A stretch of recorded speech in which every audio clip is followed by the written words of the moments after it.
ಬಹಳ ದೊಡ್ಡ ತಪಸ್ವಿ. ನಿರಂತರವಾಗಿ ವೇದ ಪಠನ ಮಾಡ್ತಾ ಇದ್ದ ಋಷಿ. ತನ್ನ ಮಗಳನ್ನು ವಿಷ್ಣುವಿಗೆ ಕೊಟ್ಟು ಮದುವೆ ಮಾಡಬೇಕು ಅಂತ ಆಸೆ.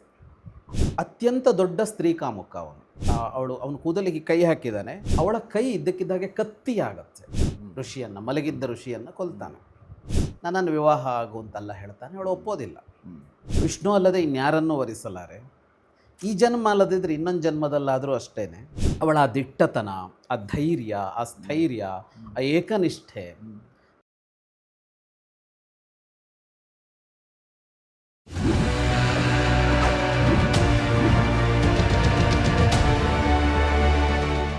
ನಮಸ್ಕಾರ. ಬಡಕಿಲ ಪ್ರದೀಪ್ ಯೂಟ್ಯೂಬ್ ಚಾನಲ್ನ ಎಲ್ಲ ವೀಕ್ಷಕರಿಗೂ ಸ್ವಾಗತ. ಇದು ಕಥಾ ಸಂಚಯ. ನಮ್ಮ ಜೊತೆ ವಿದ್ವಾನ್ ಜಗದೀಶ್ ಶರ್ಮಾ ಸಂಪ ಅವರಿದ್ದಾರೆ. ಅವ್ರನ್ನ ಕಾರ್ಯಕ್ರಮಕ್ಕೆ ಸ್ವಾಗತ ಮಾಡೋಣ. ಅವರಿಂದ ಇವತ್ತು ಯಾವ ಕಥೆ ನಮಗಾಗಿ ಸಿಗಲಿದೆ ಅನ್ನೋ ಕುತೂಹಲದೊಂದಿಗೆ. ನಮಸ್ತೆ. ನಮಸ್ತೆ. ಇವತ್ತಿನ ಕಥೆ ಯಾವುದು? ಇವತ್ತಿನ ಕಥೆ ವೇದವತಿಯ ಕಥೆ. ಕುಶಧ್ವಜ ಅಂತ ಒಬ್ಬ ಇದ್ದ ಋಷಿಯವನು, ಬೃಹಸ್ಪತಿಯ ಮಗ. ಇದು ತ್ರೇತಾಯುಗದ ಕಥೆ. ಬಹಳ ದೊಡ್ಡ ತಪಸ್ವಿ. ನಿರಂತರವಾಗಿ ವೇದ ಪಠನ ಮಾಡ್ತಾ ಇದ್ದ ಋಷಿ. ಇಡೀ ಹೊತ್ತು ಅವನ ತಪಸ್ಸು ಏನು ಅಂದರೆ ವೇದೋಚ್ಚಾರಣೆ ಮಾಡ್ತಾ ಇರೋದೇ ಅವನ ತಪಸ್ಸು ಅನ್ನೋ ಥರ. ಹಾಗೆ ತಪಸ್ಸು ಮಾಡ್ತಾ ಇದ್ದಂಥ ಕುಶಧ್ವಜ, ಅವನ ಪತ್ನಿ ಗರ್ಭಿಣಿ ಆಗ್ತಾಳೆ. ಗರ್ಭಿಣಿ ಆದಾಗಲೂ ಗರ್ಭಕ್ಕೂ ಅವನು ಕೇಳಿಸ್ತಾ ಇದ್ದಿದ್ದು ವೇದ ಮಂತ್ರಗಳನ್ನೇ. ಒಬ್ಬಳು ಮಗಳು ಹುಟ್ಟಿ ಬರ್ತಾಳೆ. ಅವನಿಗೆ ವೇದದ ಮೇಲಿರುವ ಪ್ರೀತಿಯಿಂದಾಗಿ ಅವಳಿಗೆ ವೇದವತಿ ಅಂತ ಹೆಸರಿಡುತ್ತಾನೆ. ವೇದವತಿ ಅಂತ. ಅವನಿಗೆ ಏನು, ಕುಶಧ್ವಜನಿಗೆ ಅಂದರೆ ಬೃಹಸ್ಪತಿಯ ಮಗ, ಅಷ್ಟು ಇದಿದ್ದವನು, ತನ್ನ ಮಗಳನ್ನು ವಿಷ್ಣುವಿಗೆ ಕೊಟ್ಟು ಮದುವೆ ಮಾಡಬೇಕು ಅಂತ ಆಸೆ. ದೇವರಿಗೆ ಕೊಟ್ಟು ಮದುವೆ ಮಾಡೋದು ಅಂತ. ಹಾಗಾಗಿ ಅವನು ಮೊದಲಿನಿಂದ ವೇದವತಿಗೆ ಅದನ್ನೇ ಹೇಳ್ತಾ ಬಂದಿದ್ದ. ಅವಳ ಮನಸ್ಸಿನಲ್ಲಿ, ಅವಳಿಗೆ ತಿಳುವಳಿಕೆ ಬರುವ ಹೊತ್ತಿನಿಂದ ಅವಳ ಮನಸ್ಸಿನಲ್ಲಿ ತನ್ನ ಪತಿ ವಿಷ್ಣು ಅನ್ನೋದು ಕುಳಿತು ಬಿಟ್ಟಿತ್ತು. ಶ್ರೀಕಾಂತನೇ ತನ್ನ ಕಾಂತ ಅಂತ ಕುಳಿತು ಬಿಟ್ಟಿತ್ತು. ಆಯಿತು. ಅವಳಿಗೆ ಯೌವನದ ಇದಕ್ಕೆ ಬಂದಾಗ ಬಹಳ ಸುಂದರವಾಗಿದ್ಲು. ಅವಳ ಬಗ್ಗೆ ಸಾಕಷ್ಟು, ಅವಳ ಸೌಂದರ್ಯದ ಬಗ್ಗೆ, ಅವಳ ವಿದ್ಯೆಯ ಬಗ್ಗೆ ಭಾಳ ಹರಡಿತ್ತು. ಬಹಳ ದೊಡ್ಡ ವಿದುಷಿಯಾಗಿದ್ಲು ಅವಳು. ಎಲ್ಲ ಕಡೆ ಸುದ್ದಿ ಹರಡಿತ್ತು. ಹಲವರು ಬಂದು ಅವನ ಹತ್ರ ಕೇಳ್ತಾ ಇದ್ದರು.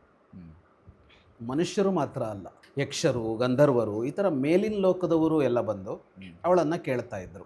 ಆದರೆ ಅವನದ್ದು ಒಂದೇ ಉತ್ತರ: ಯಾರಿಗೂ ಕೊಡಲ್ಲ, ನಾನು ಕೊಡೋದು ಶ್ರೀಮನ್ನಾರಾಯಣನಿಗೆ ಅಂತ.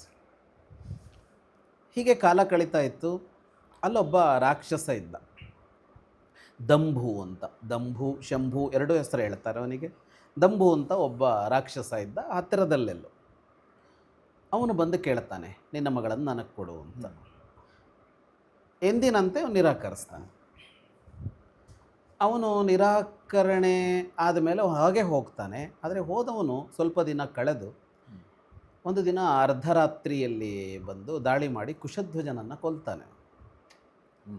ಮಲಗಿದ್ದ ಋಷಿಯನ್ನು ಕೊಲ್ತಾನೆ.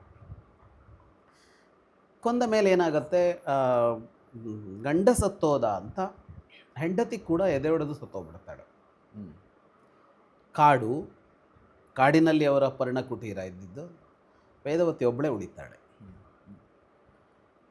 ತಂದೆ ತಾಯಿ ಇಬ್ಬರು ಸತ್ತೋದ್ರು, ಅವಳೊಬ್ಬಳೇ ಉಳಿತಾಳೆ. ಅವಳು ಅಲ್ಲಿಯವರೆಗೆ ಏನು ಮಾಡ್ತಾ ಇದ್ಲು ಅದನ್ನೇ ಮುಂದುವರಿಸ್ತಾಳೆ. ಅವಳು ತಪಸ್ಸು ಮಾಡ್ತಾ ಇದ್ಲು. ಯಾಕೆ ಅಂದರೆ ವಿಷ್ಣು ಪತಿಯಾಗಬೇಕು ಅಂತ ಅಂದರೆ ಅದು ತಪಸ್ಸಲ್ಲದೆ ಬೇರೆ ದಾರಿಯಲ್ಲಿ ಆಗೋದೇ ಇಲ್ಲ. ಹಾಗಾಗಿ ಅವಳು ತಪಸ್ಸು ಮಾಡ್ತಾ ಇದ್ಲು. ಅವಳಷ್ಟಕ್ಕೆ ತಪಸ್ಸು ಮುಂದುವರಿಸ್ತಾಳೆ. ಇನ್ನಷ್ಟು ಕಾಲ ಕಳೆಯುತ್ತೆ. ಅವಳ ತಪಸ್ಸು ಫಲಿಸುವಷ್ಟು ಹಂತಕ್ಕೆ ಬರುತ್ತೆ, ಎಲ್ಲ ಆಗತ್ತೆ. ಒಂದು ದಿನ ರಾವಣ ಆಕಾಶದಲ್ಲಿ ಹೋಗ್ತಾ ಇರ್ತಾನೆ ಪುಷ್ಪಕ ವಿಮಾನವನ್ನೇರಿ. ಅದು ರಾವಣನ ಯೌವನದ ಕಾಲ. ಅವನಾಗಿನ್ನೂ ವರ ಪಡೆದು ಬಂದು ಲಂಕೆಯಲ್ಲಿದ್ದ ಅಣ್ಣ ವೈಶ್ರವಣ ಕುಬೇರನನ್ನು ಓಡಿಸಿ ಅಲ್ಲಿ ಕುಳಿತುಕೊಂಡಿದ್ದ. ಅಲ್ಲಿ ಕುಳಿತವ ದಿಗ್ವಿಜಯ ಮಾಡ್ತೀನಿ ಅಂತ. ಉಳಿದ ರಾಜರುಗಳು ಯಾರೋ ದಿಗ್ವಿಜಯ ಅಂದರೆ ಇಡೀ ಭೂಮಂಡಲ ಸುತ್ತುತ್ತಾ ಇದ್ದರೆ, ಇವನು 14 ಲೋಕ ಸುತ್ತಿದವನು. ಎಲ್ಲ ಲೋಕಗಳಿಗೆ ಹೋಗಿ ದಿಗ್ವಿಜಯ ಮಾಡ್ಕೊಂಡು ಬಂದವನು. ಎಲ್ಲರನ್ನೂ ಸೋಲಿಸಿರ್ತಾನವನು ಆ ಹೊತ್ತಿಗೆ. ಅದರ ಜೊತೆಗೆ ಅತ್ಯಂತ ದೊಡ್ಡ ಸ್ತ್ರೀ ಕಾಮುಕ ಅವನು. ಅಂದರೆ ಇತಿಹಾಸ ಕಂಡ ದೊಡ್ಡ ವುಮನೈಸರ್ ಅಂತಿದ್ರೆ ಅದು ರಾವಣ. ಎಲ್ಲಿ ಸುಂದರವಾದ ಹೆಣ್ಣಿದ್ರೂ ತನಗೆ ಬೇಕು ಅಂತ. ರಾಮಾಯಣ ಹೇಳುತ್ತೆ, ಯಾರ ತಾಯಿ ಯಾರದೋ ಹೆಂಡತಿ ಯಾರದೋ ಮಗಳು ಯಾರಾದರೂ ಆಗ್ಬೋದು. ಚೆನ್ನಾಗಿದ್ದಾರೆ ಅಂದರೆ ಯಾವ ಲೋಕದಲ್ಲಿದ್ದರೂ ಎತ್ಕೊಂಡ್ಬರೋದು ಕೆಲಸ. ಚೆನ್ನಾಗಿದ್ದಾರೆ, ಹೆಣ್ಣಾಗಿದ್ದಾರೆ ಅಂದರೆ ಹಾಂ ಅಷ್ಟೇ, ಎರಡಾಯಿತು ಅಂದರೆ ಅವನು ಎತ್ಕೊಂಡ್ಬರೋದೇ ಕೆಲಸ. ಅಲ್ಲಿ ಹೋಗ್ತಾ ಇದ್ದ, ಇವಳು ತಪಸ್ಸು ಮಾಡ್ತಾ ಇದ್ದವಳು ಕಾಣ್ತಾಳೆ ಆಶ್ರಮದ ಪರಿಸರದಲ್ಲಿ. ಕೆಳಗಿಳಿತಾನೆ, ಬಂದು ಮಾತಾಡಿಸ್ತಾನೆ ಅವಳನ್ನು. ಎಷ್ಟು ಸುಂದರವಾಗಿದ್ದಿ ನೀನು, ಯಾರು ನೀನು, ತಪಸ್ಸು ಯಾಕೆ ಮಾಡ್ತಾ ಇದ್ದಿ, ಏಕಾಂಗಿ ಯಾಕಿದ್ದಿ ಅಂತೆಲ್ಲ ಕೇಳ್ತಾನೆ. ಅವಳು ಉತ್ತರ ಕೊಡ್ತಾಳೆ, ಬೃಹಸ್ಪತಿಯ ಮಗ ಕುಶಧ್ವಜ ಅಂತ, ಬಹಳ ದೊಡ್ಡ ತಪಸ್ವಿ, ಬಹಳ ದೊಡ್ಡ ವಿದ್ವಾಂಸ, ಅವನ ಮಗಳು ನಾನು ಅಂತ ಈ ಕಥೆಯೆಲ್ಲ ಹೇಳ್ತಾಳೆ. ಅಂದರೆ ತನ್ನ ತಂದೆ ವಿಷ್ಣುವಿಗೆ ಅಂತ ನನ್ನನ್ನು ಯೋಚಿಸಿದ್ದು, ನನಗೂ ಅದೇ ಭಾವ ಇರೋದು, ಆದರೆ ದಂಭು ಅನ್ನುವಂಥ ಒಬ್ಬ ದೈತ್ಯ ಹೀಗೆ ಮಾಡಿದ್ದು ಎಲ್ಲವನ್ನು ಹೇಳಿ ನಾನು ತಪಸ್ಸು ಮಾಡ್ತಾ ಇದ್ದೀನಿ ವಿಷ್ಣುವಿಗಾಗಿ. ಅಷ್ಟು ಹೇಳಿದವಳು ಹೇಳ್ತಾಳೆ, ನೀನು ಯಾರು ಅಂತ ನನಗೆ ಗೊತ್ತಿದೆ, ನೀನು ರಾವಣ ಅಂತ ಹೇಳ್ತಾಳೆ. ಆದರೆ ನನ್ನ ತಪಸ್ಸಿನ ಕಣ್ಣಿಗೆ ನಾನು ಏನನ್ನೂ ಅರಿಯಬಲ್ಲೆ ಅಂತ ಹೇಳ್ತಾಳೆ. ಅಷ್ಟು ತಪಸ್ಸಿದ್ಧಿ ಆಗಿರುತ್ತೆ ಅವಳಿಗೆ. ಆಗ ರಾವಣ ಹೇಳ್ತಾನೆ, ವಿಷ್ಣು ಎಲ್ಲಿ, ನಾನೆಲ್ಲಿ, ನನ್ನ ಮಹಿಮೆ ಇಂಥದ್ದು ಅಂತೆಲ್ಲ ಹೊಗಳ್ಕೊಳ್ತಾನೆ. ನನ್ನಂಥವ್ರು ಯಾರೂ ಇಲ್ಲ, ಯಾಕೆ ಫ್ಲರ್ಟಿಂಗು, ಹಾಂ ಯಾರನ್ನೋ ಯಾವುದೋ ಅಂದರೆ ಕಣ್ಣಿಗೂ ಕಾಣದ ಯಾರನ್ನೋ ಯಾಕೆ ಯೋಚನೆ ಮಾಡ್ತಾ ಕೂತಿದ್ದಿ, ನನ್ನನ್ನು ವಿವಾಹ ಆಗು ಅಂತೆಲ್ಲ ಹೇಳ್ತಾನೆ. ಅವಳು ಒಪ್ಪೋದಿಲ್ಲ. ಅವಳು ವಿಷ್ಣುವಿನ ಮಹಿಮೆ ಏನು ಅಂತ ಹೇಳ್ತಾ ಹೋಗ್ತಾಳೆ. ಅವನು ತನ್ನದೇನು ಸಾಮರ್ಥ್ಯ ಸಾಧನೆ ಅಂತೆಲ್ಲ ಹೇಳ್ತಾ ಹೋಗ್ತಾನೆ. ಸ್ವಲ್ಪ ಸಂಭಾಷಣೆ ಆದಮೇಲೆ ಅವಳು ಖಡಾಖಂಡಿತವಾಗಿ ನಿರಾಕರಿಸ್ತಾಳೆ, ಯಾವ ಕಾರಣಕ್ಕೂ ಇಲ್ಲ ಅಂತ. ಈ ರಾವಣನಿಗೆ ಸಿಟ್ಟು ಬರುತ್ತೆ. ಸಹಜ ಅದು, ಅಂದರೆ ಸಹಜ ಅಂದರೆ ಯಾವ ಅರ್ಥದಲ್ಲಿ ಹೇಳ್ತಾ ಇದ್ದೀನಿ ಅಂದರೆ, ಮಹಾದುಷ್ಟ, ಬೇಕೇ ಬೇಕು ಅಂತ ಭಾವ ಇರುವವನು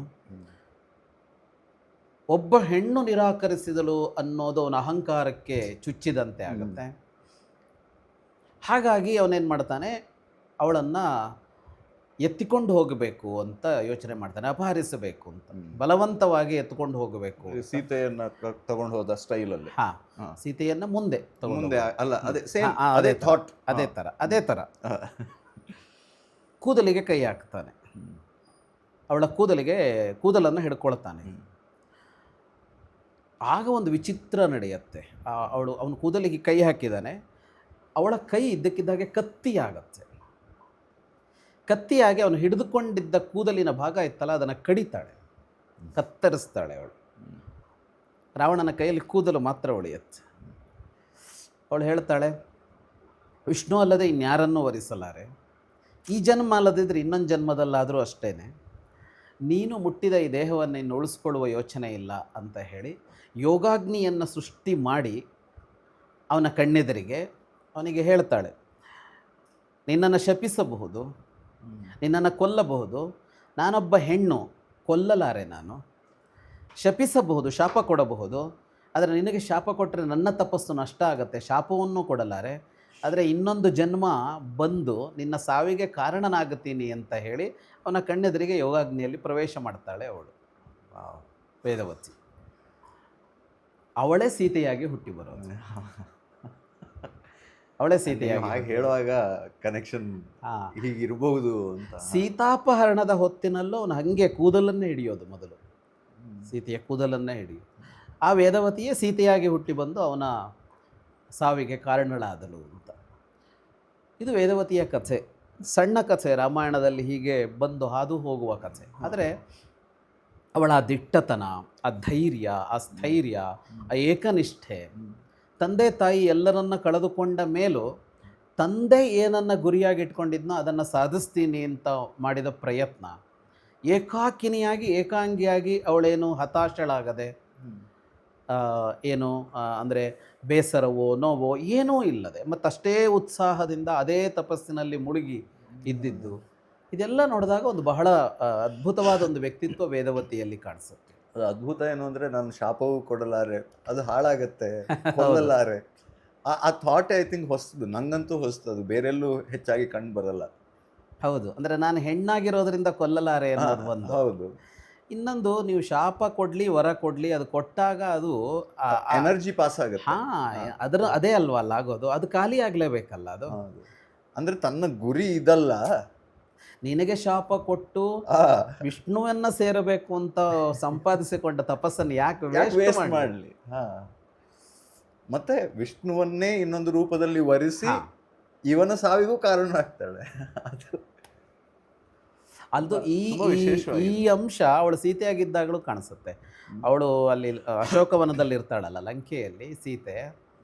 ಆಗ ಅವಳು ಹೇಳ್ತಾಳೆ ಅವನಿಗೆ, ರಾವಣನಿಗೆ, ಅವನು ಬಂದು ಒತ್ತಾಯ ಮಾಡ್ತಾ ಇರ್ತಾನಲ್ಲ ಅವಾಗ, ನತ್ವಾಂ ಹನ್ಮಿ ದಶಗ್ರೀವ ಭಸ್ಮ ಭಸ್ಮಾರ್ಹ ತೇಜಸ ಅಂತ. ನಿನ್ನನ್ನು ಕೊಲ್ಲುವುದು ನನ್ನ ಕರ್ತವ್ಯ ಅಲ್ಲ, ನನ್ನನ್ನು ಬಿಡಿಸಿಕೊಂಡು ನಿನ್ನನ್ನು ಸಂಹಾರ ಮಾಡೋದು ರಾಮನ ಕರ್ತವ್ಯ ಅಂತ ಸುಮ್ಮನೆ ಇದ್ದೀನಿ. ಇಲ್ಲದೇ ಇದ್ದರೆ ಯಾವಾಗಲೂ ಮಾಡಿ ಅಗ್ನಿಯಷ್ಟು ತೇಜಸ್ಸಿರುವ ನಾನು ನಿನ್ನನ್ನು ಭಸ್ಮ ಮಾಡಬಹುದು, ಯಾವಾಗಲೂ ಮಾಡಬಹುದಾಗಿತ್ತು ಅಂತ. ಅದು ಅವಳ ವೇದವತಿ ಆದಾಗಲೂ ಸೀತೆಯಾದಾಗಲೂ ಅವಳೊಂದೇ ಥರ ಕಾಣುತ್ತೆ. ಪೂರ್ವರಂಗದಲ್ಲಿ ಬರೋ ಥರ ಈ ಕಥೆಯನ್ನು ಉಲ್ಲೇಖಿಸೋದು ರಾಮಾಯಣದ ಕೊನೆಯಲ್ಲಿ.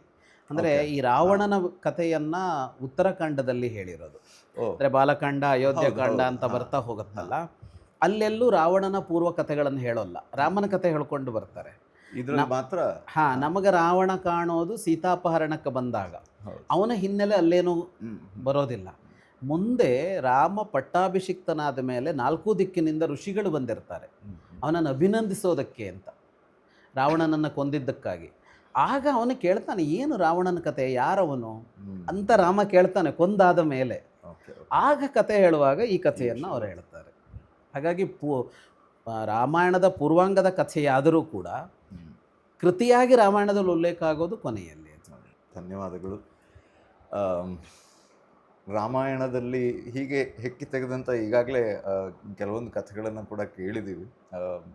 ಈ ರೀತಿಯ ಅಪರೂಪದ ಅದ್ಭುತವಾದಂಥ ಕಥೆಗಳನ್ನು ಮತ್ತೆ ಮತ್ತೆ ನಿಮಗೋಸ್ಕರ ತರ್ತಾ ಇರ್ತೀವಿ. ಅಂಥ ಕಥೆಗಳನ್ನು ಹೊತ್ತು ತಂದಂಥ ಜಗದೀಶ್ ಶರ್ಮಾ ಸಂಪ ಅವರಿಗೆ ಧನ್ಯವಾದಗಳನ್ನು ಹೇಳ್ತಾ ಈ ಸಂಚಿಕೆಯನ್ನು ಇಲ್ಲೇ ಮುಗಿಸೋಣ. ಮುಂದಿನ ಸಂಚಿಕೆಯಲ್ಲಿ ಮತ್ತೊಂದು ಕಥೆಯೊಂದಿಗೆ ನಿಮ್ಮ ಮುಂದೆ ನಾವಿರ್ತೀವಿ. ನಮಸ್ಕಾರ.